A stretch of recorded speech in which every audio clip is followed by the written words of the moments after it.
let you know we have our team here from the Atlantic Coast Pipeline for any technical questions you may have later on. We do have a little PowerPoint here that we showed in the Planning Commission meeting, and we'll run through that again and kind of give you an update on that. I know most of you attended some of those, but just to cover that for you and the audience, we plan on doing that. But I just want to make a brief statement just for the history of the county. And Dominion has had a good working relationship. We're not an out-of-town company as some of the folks of the last year that's going away and not be here. We do have a relationship with the county where we have a facility that's been operational in the county now and producing power that provides power to most of the residents of Buckingham. That facility and our electric transmission lines also employ a lot of folks in the county, whether they work at Greenville Bear Garden or even go to Farmville, and have those folks in the area supporting your payroll. But the company currently pays you about $3.3 million now in tax revenue. That was what we paid last year based on the assets we have in the county. We'll have about $1.25 million more when this operation goes in and fully operational. So that makes about $4.5 million worth of taxes to the benefit of the county with a $44 million budget.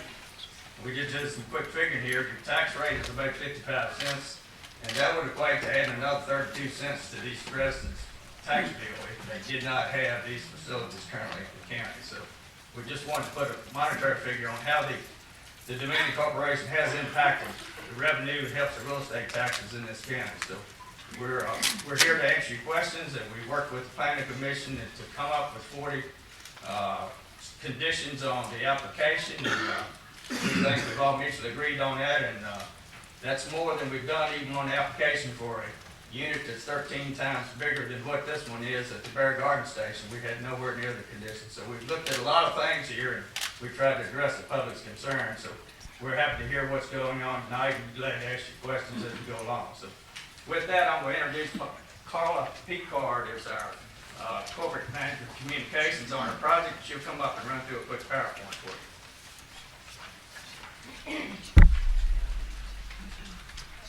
Thank you, Emmett, and thank you very much, Mr. Chairman and fellow supervisors.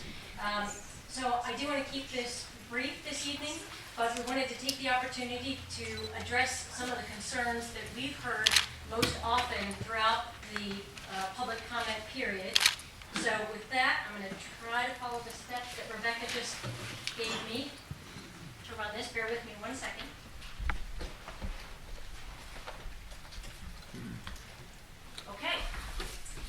Okay, so I wanted to start with some high-level information, and then, as I mentioned, we'll kind of go through the slides, which are up on the screen now. Dominion does operate 109 compressor stations on its system across 6 states. I would submit, as Emmett just referenced, the Buckingham station would probably be one of, if not the best stations within the system for a number of reasons. One, of course, is the local conditions that add to the rigor and the protections of this station. Another reason would be the new high-efficient technology that will be used, best-in-class design and operations that will be employed at this station. In addition, Dominion has invested a significant amount of money on features, additional controls that are outside of the requirements to provide additional protection and controls, especially in the area of noise and air quality. So I'll talk a little bit more about those features coming up. One of those is what we call best-in-class design and operations, and again, I'll touch on that when we get into environmental controls. I also wanted to mention that compressor stations, the function is pretty basic. It's kind of like a pump on a water line. The purpose of the compressor station is to move the natural gas through the pipeline. But there is a lot of difference between the different types of compressor stations, difference in the size, difference in how they're maintained, and certainly different level of performance based on whether that's a 50-year-old station or, in this case, a brand new station featuring the newest technology and high-efficient technology.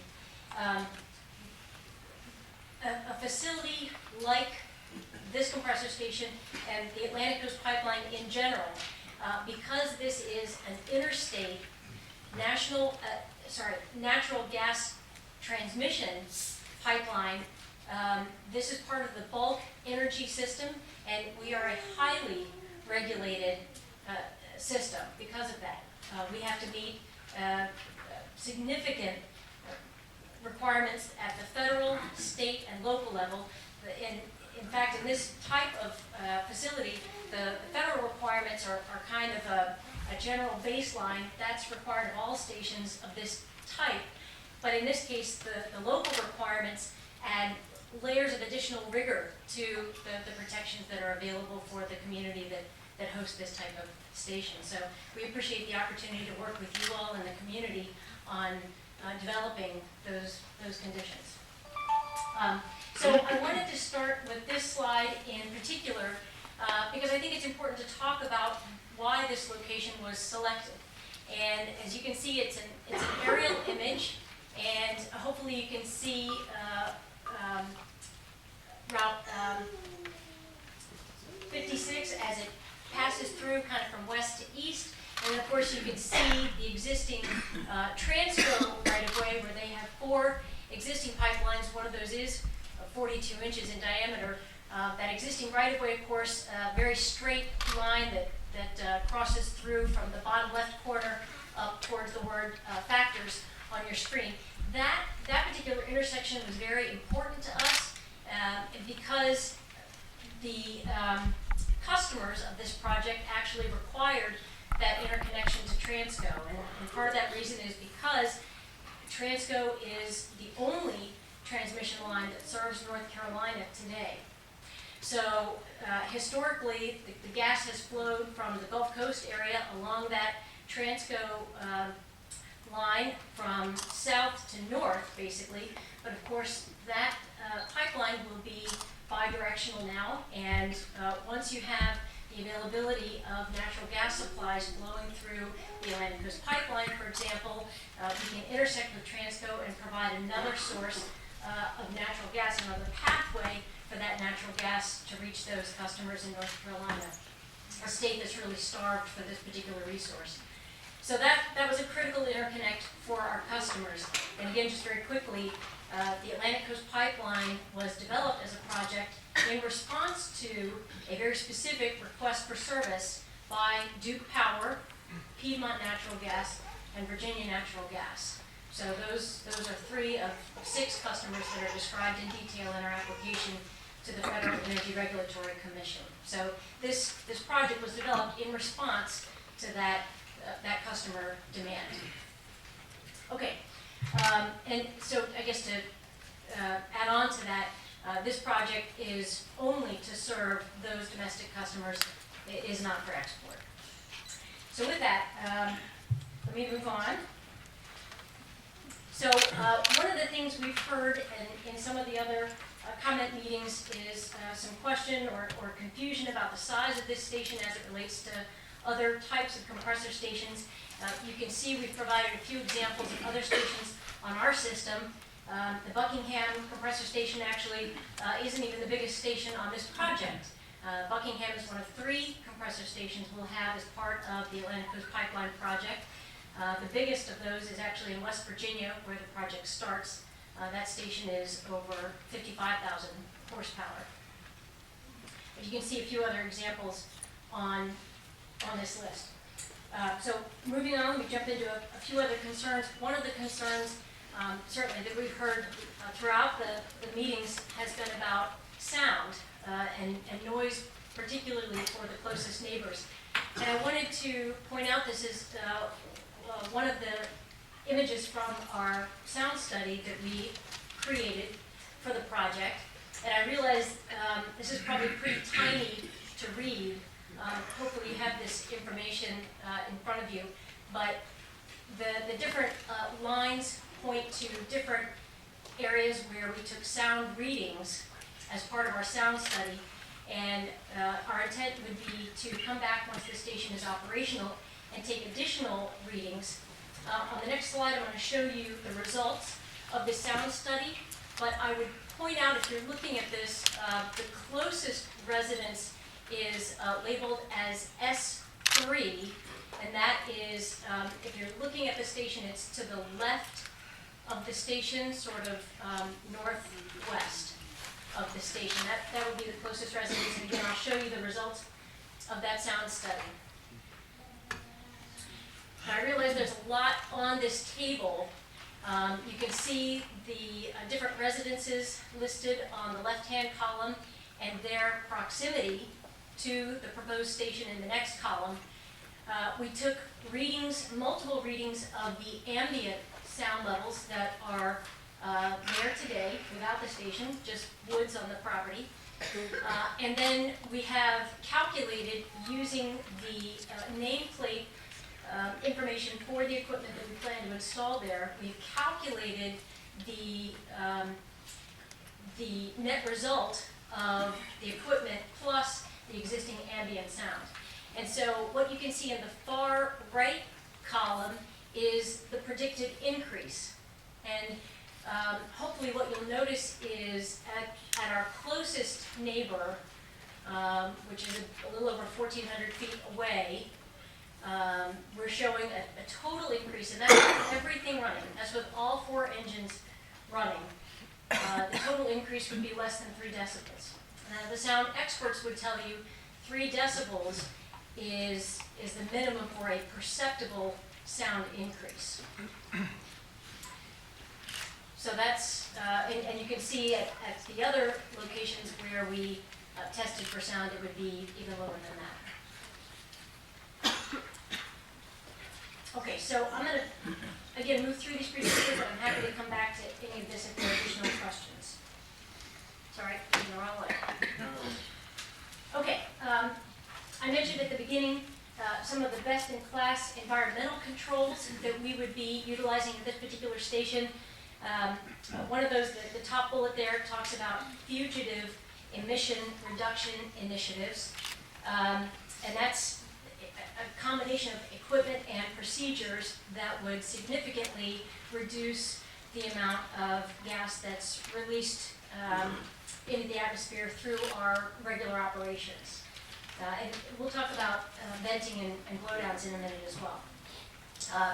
So you can see there are a number of additional measures and equipment that we're planning to install in this station: a selective catalytic reduction system, which helps reduce the nitrogen oxide emissions, an oxidation catalyst, which reduces the volatile organic compound emissions, as well as carbon monoxide, and a vent gas recovery compressor, and that in particular is designed to help reduce the gas that's released during the required ventings, for example. And then there's some additional information there about other environmental controls that we'll use on the site. I wanted to go back to, I've shared the following chart in our meetings with the Planning Commission, but I think it's always helpful to provide some context for the information that we have put together in our air quality permit application that we've submitted to the Virginia Department of Environmental Quality. And so we put together the attached chart. The pollutants that you see on the left are what the EPA determines as criteria pollutants. These are the ones that are of concern for the DEQ. These are the ones that they'll be taking a close look at. The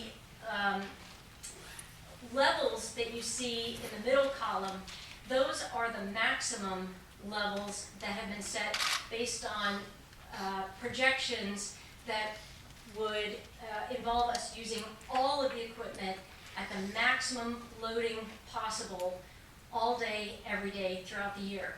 So these are intentionally set to be maximums that are almost unattainable. In other words, we would never run the system at that capacity. So the actual emissions would be, in some cases, significantly lower than the levels that you see there. But in terms of context, we also wanted to provide the figures of record for Buckingham County as a whole. And so those are the figures that you see in the far right column on that table. And I'll drill down just a little bit further. There have been a couple of emissions in particular that we heard a lot about during the comments. Particular emissions that folks were specifically concerned about. Formaldehyde was one of those, and so I wanted to provide additional detail on that particular compound. And if you can see from this chart, we have a little blue dot down at the bottom where the Buckingham compressor station falls in relation to other sources of formaldehyde within the county. So we're the seventh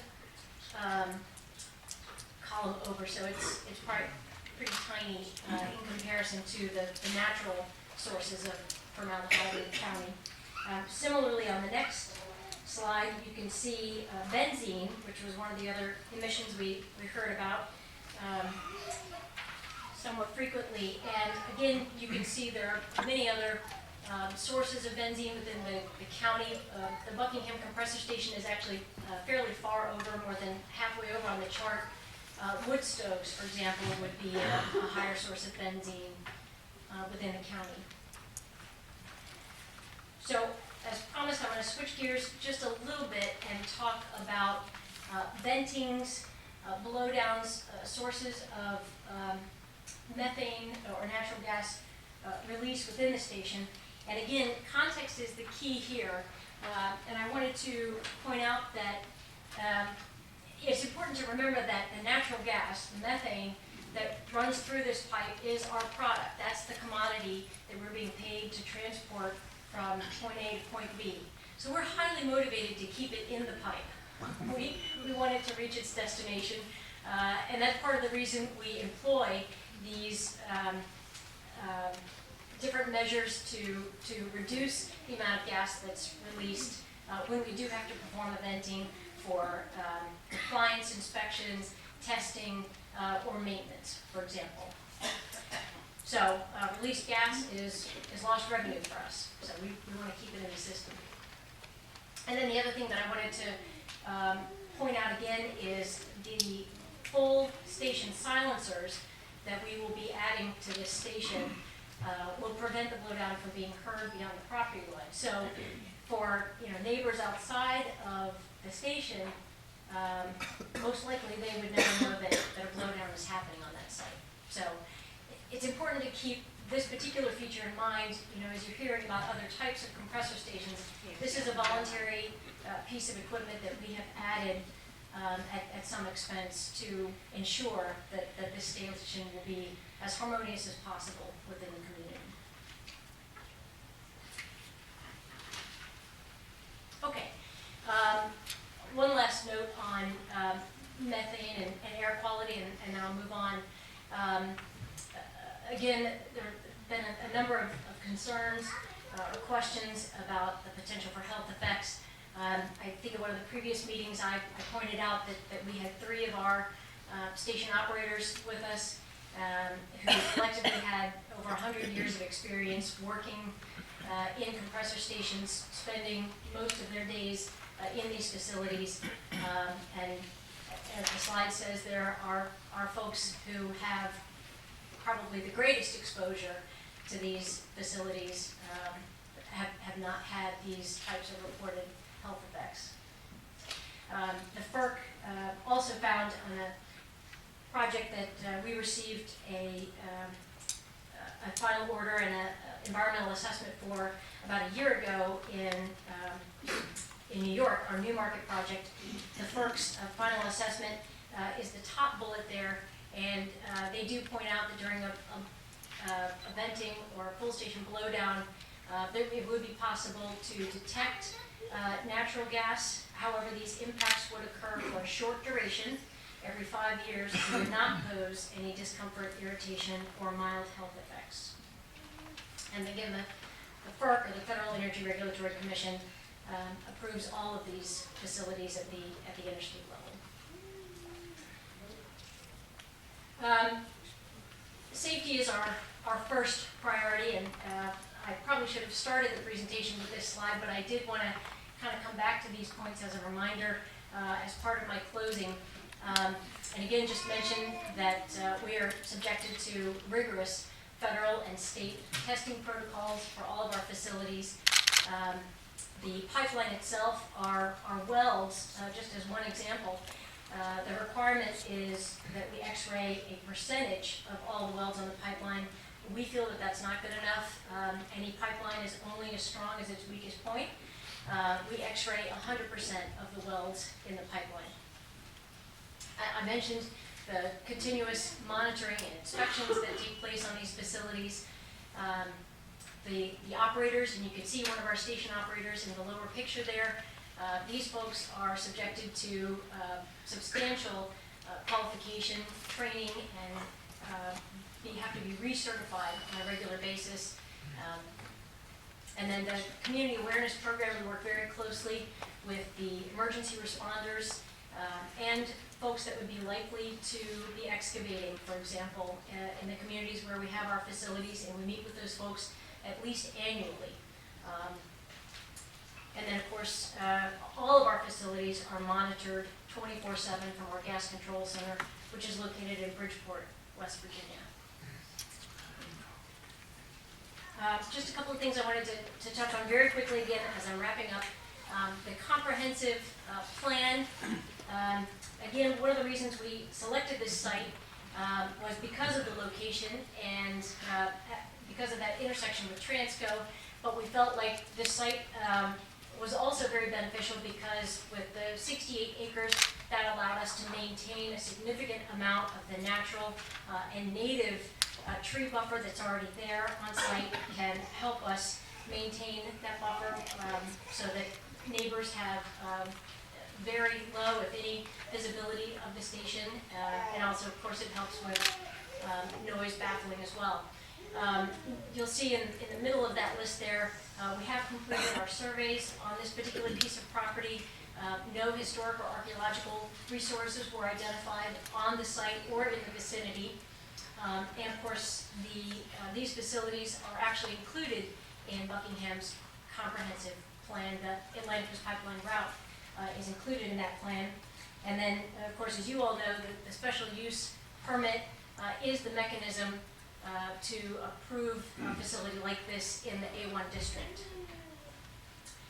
Finally, as Emmett mentioned, we have completed a calculation of the potential for tax revenue from these facilities based on the contracts that we have with our customers, the expected usage, and Buckingham's existing tax rate. And those calculations are public. We have a spreadsheet that's available on the Atlantic Coast Pipeline website.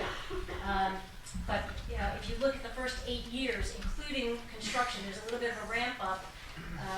But in the first 8 years, Buckingham would bring in approximately $8.7 million. And you can see 2022 is the first year. We expect to hit full service.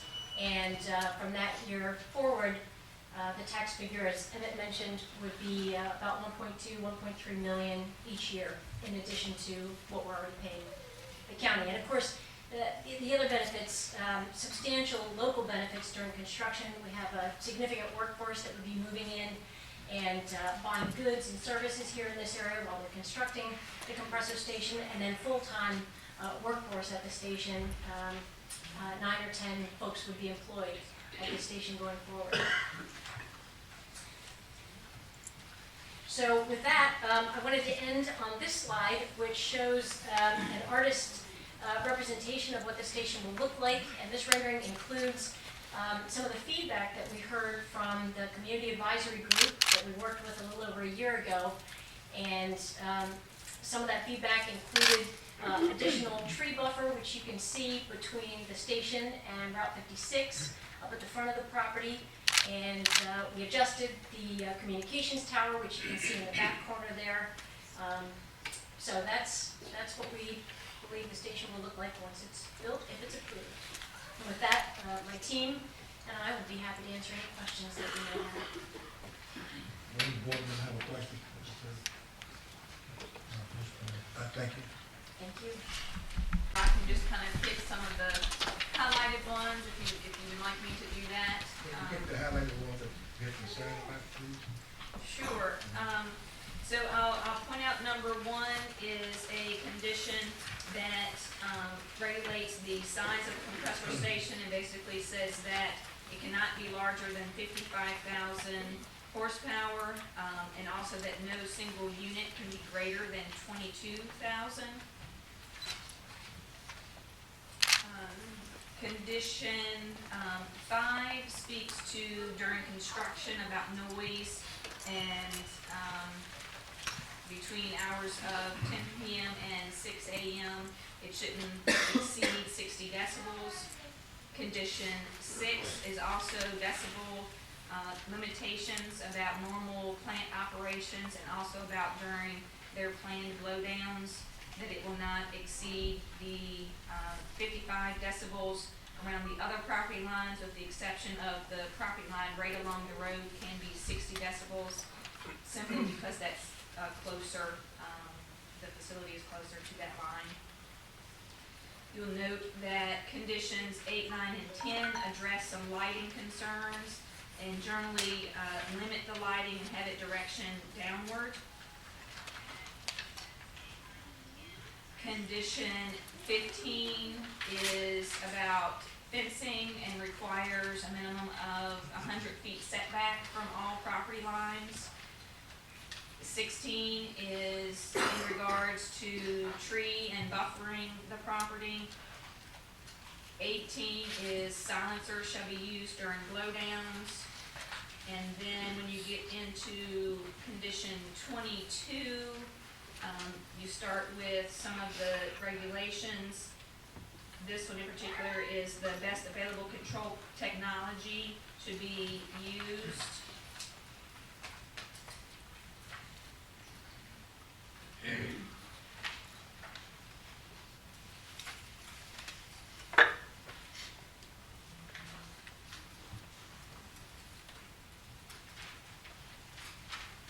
.33 is pertaining to shut-off valves.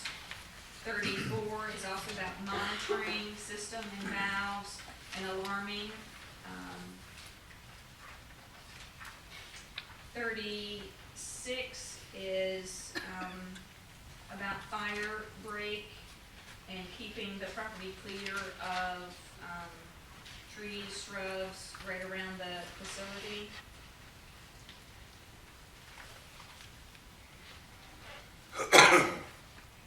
37 and 38 relate to the requirements from Virginia Department of Environmental Quality and about their testing to show that they're meeting those standards.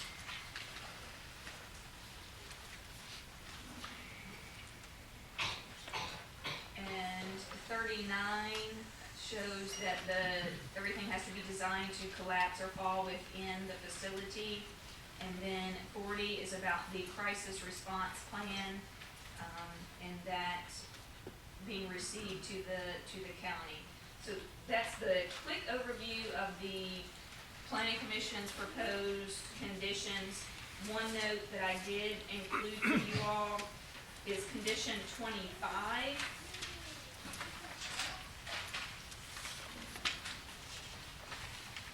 Speaks to it's a general one that says they have to comply with all federal, state, and local regulations, including the special use permit. And I've just proposed a little additional language there to pull out and specifically say that that is referring to FERC and DEQ, as well as our special use permit and others. And so I would ask that you all suggest adding that language. It's my understanding, I think, that Mr. Donovan also has some changes possibly to the conditions. I believe he has a copy of that language with his conditions as well, as you're considering conditions tonight. Are there any questions or comments relating to the conditions at this point? Mr. Chairman. Yes, sir. Ms. Scott, I noticed there's two different colors here. There's blue and red. And is red the conditions from Mr. Donovan and blue is from you for the changes? Yeah, so the changes, Mr. Donovan sent me, and then we were talking, and so some additional changes occurred, and so the blue is things that I have